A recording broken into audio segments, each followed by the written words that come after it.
We are organizing this meetup group every month, and this is just for the community and by the community group.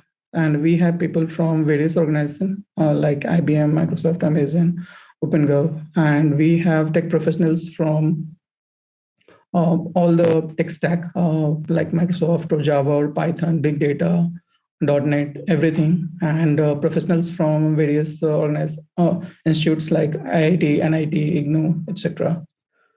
And this is kind of like we are getting audience from USA, UK, India. Most of the people are from India. Okay. So this is the main intention is to make sure that we can do something for the community. We can help each other and learn from each other. So learning and helping each other is the main motto of this software circle group. Everyone is invited to join this group. Today I'm doing the host work. Me and Balram. Balram is from Microsoft. He's right now from USA. Okay. So in today's panel, we have Manoj, who is senior software engineer in Riverside. He's from IIT BHU. And second panel is Braj, who is a senior engineer at Vodafone Shared Service. And the third panel, we have Binod, who is senior technical lead in HCL Technologies. So thank you guys for joining this call, all three of you. So we'll take this in two parts. The first of all, we'll go through the presentation. That is the presentation prepared by the presenter, and we'll take some questions after each presentation. And at the end, we'll take some open questions from the audience. While presentation, please don't interrupt directly. Otherwise, you can chat your question. You can add your question in the chat box. The presenter will take that question after the presentation is finished. This is just to make sure that we don't interrupt the flow of the presentation. Uh, yeah. And today, Manoj will talk about big data. This will be around 15 to 20 minutes. Then Braj will also talk about telecom domain for 15 to 20 minutes. And Binod will talk about vulnerability assessment for 15 to 20 minutes. And at the end, we'll have some question answer sessions. You guys can see the screen now. I'm sharing the desktop. Yeah, yeah. So please don't put anything on my personal chat. It will be visible. Okay. So, Vinod, over to you. Yeah, okay. Okay, thanks, Jitendra, and thanks everybody for joining this meetup. And as Jitendra has already described about the channel and what is our motto behind this. So here I am Vinod, and working as a senior technical lead in HCL from last 6+ years. So uh, here I am presenting a few common vulnerabilities assessment, and or we can say that the security measures which we need to take care while any just like any web application. Okay. Actually, as you know, now either you are working as a developer or you are working as a technical lead. So you are handling also a team might be. The junior developers or senior developers as well, what they are doing, they are just concentrating about the how to write code. But writing code and just like inserting, updating data and flowing data from one place to another place uh, is is easy task nowadays. And you can see now there are some junior channel also available where the 8+8 years 9 standard 8 or 9 10th childs also can develop code. So here the basic purpose of this presentation is to describe some common vulnerabilities. So, so just Jiren, go to the next slide. So here we have agenda of this presentation is first why vulnerability assessment is required, and after that what is included in vulnerability assessment and what are the benefits, and after that Q&A session. So as I told earlier, that vulnerability assessment is one of the most important aspect for nowadays for developing applications. Okay. And just like now there are some ethical hackers, or we can say that some unethical hackers are also available, and what they are doing, they are just trying to steal your data, and they are having some middleware softwares, and what they are doing, they are just putting your application URL, and after that they have multiple cases are written over there, and they are trying to penetrate, or just trying to, we can say that, to enter your website and store your data. And also they can, if they can also store, and they can also just like insert a viral program in your application. So nowadays, just like if we talk about the large companies or MNCs, they are having some their own products for security, but the smaller companies are not having such type of facilities, so they can easily, we can say, the altered, or we can say that they can, the hackers can easily track and access their websites. So if you search over the Google, then you can find there are lots of assessments, or there are lots of vulnerabilities available. So we need to take care while writing code and while deploying on the web browser as well. Okay. So there are so we can say that if we are not taking care of these things, then this will be a huge financial loss as well as data loss for the company. So it is essential for us to just go through each and every vulnerabilities, and try to stop all the try to just like introduce remedies for those vulnerabilities. Okay. So now I'm moving to different types of vulnerabilities available in just like applications. Here in next PPT, you can see uh, injection flaws first. After that, cross-site scripting, malicious file upload, broken authentication and session management, insecure direct object reference, cross-site request forgery, security MIS configuration, insecure cryptography storage, insufficient transport layer protection, no log hour policy, and lack of password policy, and disable password autocomplete feature as well. So some of the points you can directly see in the banking websites. Just like in banking websites, if we are trying to press back button, then we get session expired. And if we are trying, and there is no feature of just like auto complete. Just like in a normal website, you can see the system gives suggestions to autocomplete on the username, the password, and other things. But in banking websites, you cannot see this type of thing. Okay. So here I have written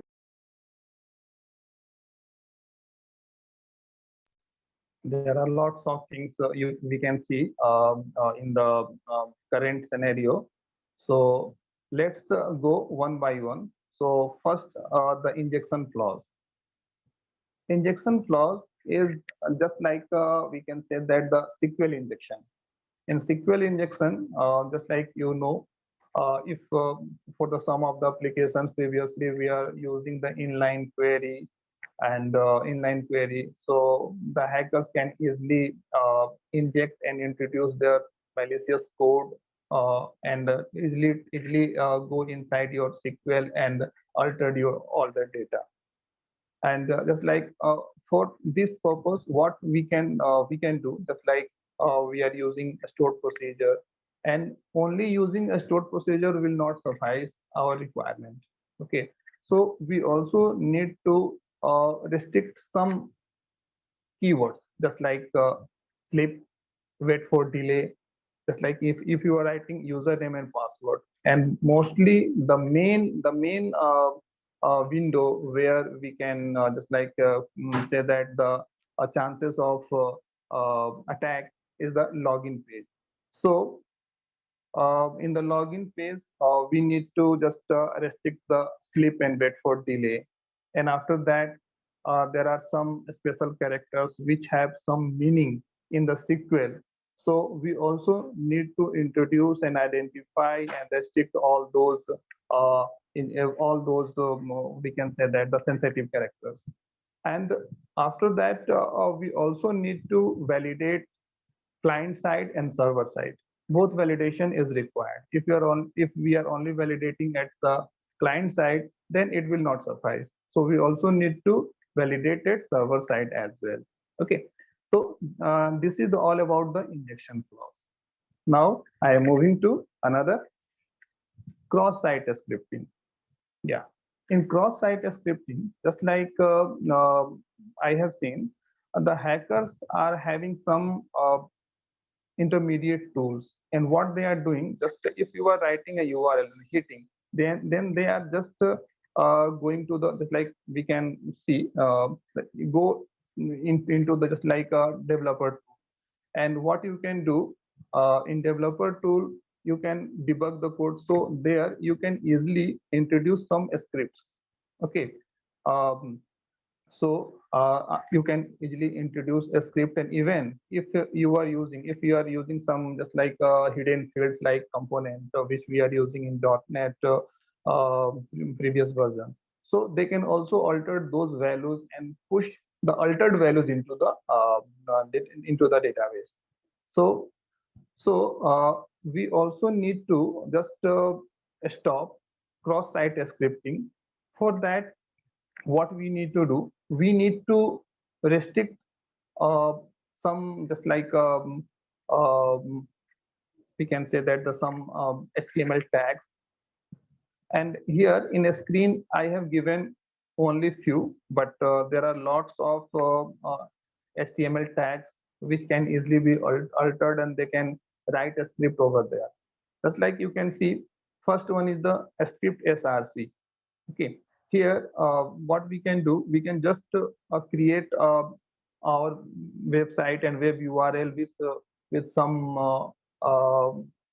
some vulnerable JS, and what we can do, just we can introduce that JS in your application. So might be it will provide me the entire your server detail. And if I am able to see your server details, then I can do each and everything in your server. So server detail should be just like should be hidden to the external environment. And one more thing, just like I have added body onload, hackers can also introduce a script. So here you can see the easy is this is the easiest way. Just like a few, I think in last year, in second last year, I have seen, I have listened one news. Might be that is that was true or not, but someone written the official website of Pakistan. Someone written over there, "Mera Bharat Mahan." So this can easily be done using cross-site scripting. So we need to stop such type of vulnerabilities by restricting scripts, just like some scripts. Okay. Now moving to the third, malicious file upload. Yeah. Most of the time, what we are doing, we are just providing upload functionality of the files in the application. And that time, what we are doing, we are just validating the, yeah, oh, okay, this is the PDF file, so we need to introduce PDF file. Okay. And we need to check extension only, size only, but checking extension and size will not suffice our requirement. Someone can easily uh, change extension of any exe file to .pdf, and then they can easily upload it your in application. And as you know, the exe file can be developed just like on the basis of time. So what happened? If someone uploaded exe file in your system, then at a certain time interval, it will auto execute and it will just exhaust your server. So we also need to validate this before uploading. And same client side, server side, both is required. And for this, what we can do, we can just check MIME type. And just like if you are streaming any file, then at that time a file is also having one header, and in the header section we have file type or MIME type. So we need to validate MIME type. Anyone can change extension, but the MIME type cannot be changed. For changing MIME type, um, user needs to rewrite the file, so that will not work. So MIME type checking is required. Okay. So and some other measures is also given. So now moving to the next one, broken authentication and session management. Yeah. Broken, actually it is just like we can say that it is a combination of few of the vulnerabilities, just like session fixation, improper session management, improper cache control, like thing. Okay. So just like now the some of the applications are now the new tools which are coming, just like a .NET Core or other we can say that in Java. I'm not sure because I'm not from the Java background, but there some new tools are coming as stateless. So might be their session for the session we need to introduce something. But if we are maintaining session of any user or any data, then we need to maintain it properly. Just like after finishing, just like on the logout button, what we need to do, we need to destroy all the sessions. Okay, if someone is just closing the browser, so we need to destroy all the sessions at that time also. So suppose someone has logged in, and after login the user is working on the second and third page, any page, and accidentally if close the browser, then if he tries to open that page once again by typing URL, then it should not work. It should navigate to the user to again enter user ID and password.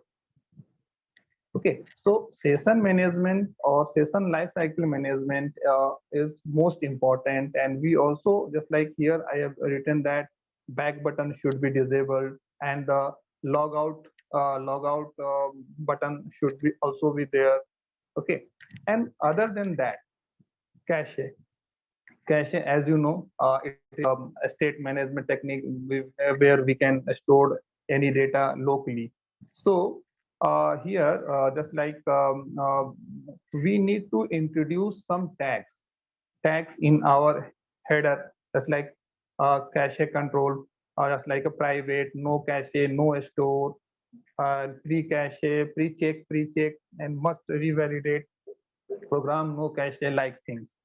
So we need to introduce these tags as well for stopping improper cache control. Okay. Now moving to the next slide, insecure direct object reference. Okay. Uh, just like in the last slide, I have told you that uh, we are using some objects, just like either we are using any file structure of any like a file server or database key, or we can say that yeah, we are using some of the things. So uh, if suppose someone is trying to download your file, and what you have you have given, just like you have given there some direct absolute path of the file, then by using absolute path, hackers can easily detect your drive mapping as well as your folder mapping, and IP they can easily get, if we have introduced the load balancer, then might be it will restrict, but host name we can also get by using a common command prompt. So it will, so we need to just avoid the objects which we are using in our browser, just like we should not allow to direct for the directory browsing, and that can possible on the server. Okay, so we should not allow. And also form level authentication is required. Suppose we have introduced, we can say that attach a file, okay, for downloading. So what we can do, if anyone knows the direct file, then they can directly write the URL and click on press enter on that, then that file will be downloaded. So in the organization, suppose uh, anyone is having last working day, or anyone want to store code, what they can do, they can just create a zip of the essential information and put it into the in the last release when he has he was working. And at home, what he can do, just he can create the URL and download all the essential information at the system. So directory browsing must be avoided, and form level authentication we need to introduce. Okay. Now I am moving to cross-site request forgery. Yeah, cross-site request forgery, just like a few minutes back I'm saying, just like suppose we have a button, okay, and we are sending some information into the server. So the hackers can easily hold the request meanwhile and alter the data, and send it to the database. So now in the modern tools, just like if we talk about ASP.NET MVC, MVC and core, then there is some already inbuilt features, the anti-forgery token like things. So we can introduce that to avoid this type of risk. Other than if you are working in just like a .NET or in any other, so what we need to do, for that purpose we need to uh, create a guard code, just like on submit button we need to create a code and save it into the session. And one another place we can say that cache, or if you are using any hidden field, so we can put that guard code on that place also. And at the server side we need to validate, just like the guard codes are exact same or not. So if the guard code is same, then we can push it to just like database. If we are getting any alteration, then we should avoid. Okay. So actually, I have not written. I have some piece of code for that. So actually, in the slide, I am not presenting it. If you required, I will share with you. Okay. Now moving to the next, security MIS configuration. Yeah. Just like it is for the audit report. Okay. Who is accessing your website, and what he is doing, he is altering, deleting, approving. So we need to track all the information by creating a audit report: IP address, date and time, user, name of page, each and everything. It is also required to track the what are the actions performed in our application. Now moving to the next slide. Insecure cryptography storage. Okay. uh, Suppose just like what we are doing, or what just like we are just having e-commerce based site, then in e-commerce based site you can see the users can enter the credit card information, the SSN, and lots of things which are highly we can say that crucial. So So while transferring all the information over the network, we need to implement proper cryptography for that. Okay, and that cryptography we cannot take any just like any algorithm which is already available. We should introduce some additional key from our side as well. So anyone can, if we are using direct, suppose any encryption technique which is defined, so might be that can be altered. So we need to introduce our custom as well as, that means mix up. We can create our custom encryption technique for avoiding this. Okay, and also just like if password